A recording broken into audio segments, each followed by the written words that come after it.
with coverage you can count on. This is the Erie News Nowcast. Good evening, I'm Haley Potter. Thanks for joining us for tonight's edition of the Erie News Nowcast. Former Erie City Council President Sonia Arrington is sentenced to prison time today for stealing from the nonprofit that she founded.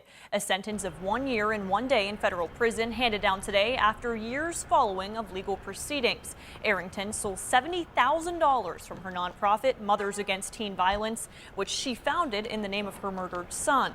She also illegally received nearly $30 grand in Social Security disability benefits. Prosecutors would have liked to see her get more time, while her lawyer requested simply house arrest. The judge, though, saying there was too much harm done by her conduct, and the case likely impacted charitable giving and trust in donating. No, really. The minimum guideline range was, I think, 2 years and 3 months. The judge departed significantly downward. The reality is the sentence of 1 year and a day translates with good time credit probably into about 7 months. Do you think she was surprised? Was she hoping to not have to spend any time behind bars? No, Sonia was realistic. I mean, we've been realistic throughout the entire case. Obviously, that would have been what we wanted, but we got a lot less than the government wanted. So we feel pretty good about it. Arrington will be on probation for 2 years after she gets out of prison. The judge also ruled she must pay restitution and undergo treatment for a gambling addiction. Meantime, a local activism group is planning to hold a vigil to honor George Floyd's memory tomorrow night. Erie Action says it's planning a candlelight vigil tomorrow night at 6 in Perry Square.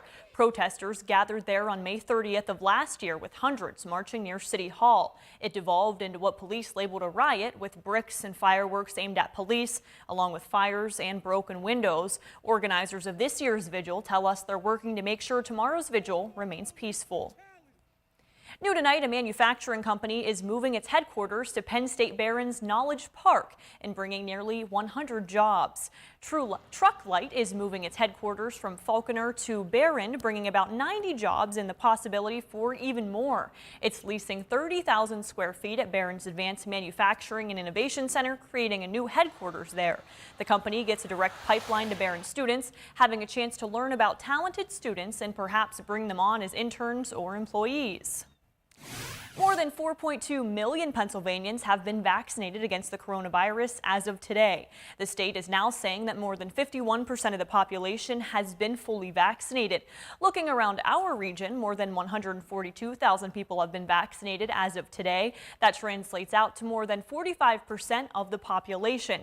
Erie has fully vaccinated more than 103,000 people. For the latest COVID-19 facts and figures, you can always check out our website, erienewsnow.com. And new tonight, all schools in New York State will reopen for in-person learning next fall. That's according to New York Governor Andrew Cuomo. The announcement comes on the same day New York said its schools would reopen with no remote option. COVID rates in the Empire State have dropped to their lowest since September. Residents of Edinburgh are concerned after an excess of weeds and algae on Edinburgh Lake.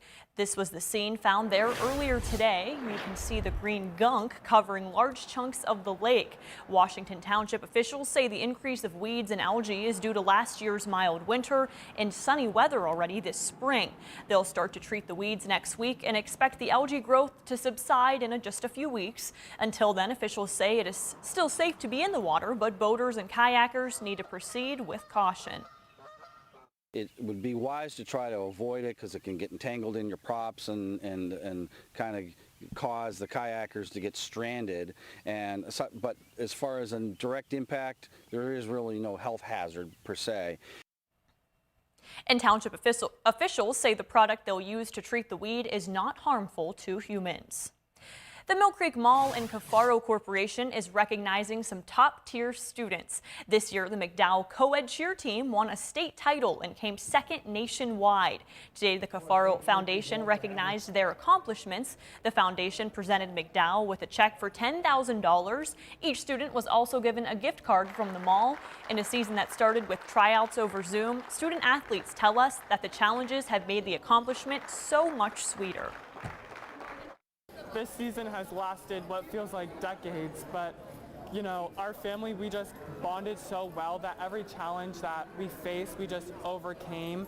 You know, long seasons, long nights in the gyms, not being able to practice, quarantining. It just made us stronger in the end, and we wanted it even more. Congratulations to them. Students say that they were able to overcome challenges by sticking together as a team. Thanks for joining us for the Erie News Nowcast. Join us for our next news at 10 p.m. on the CW and 11 p.m. on WICU and WSEE. Have a great night.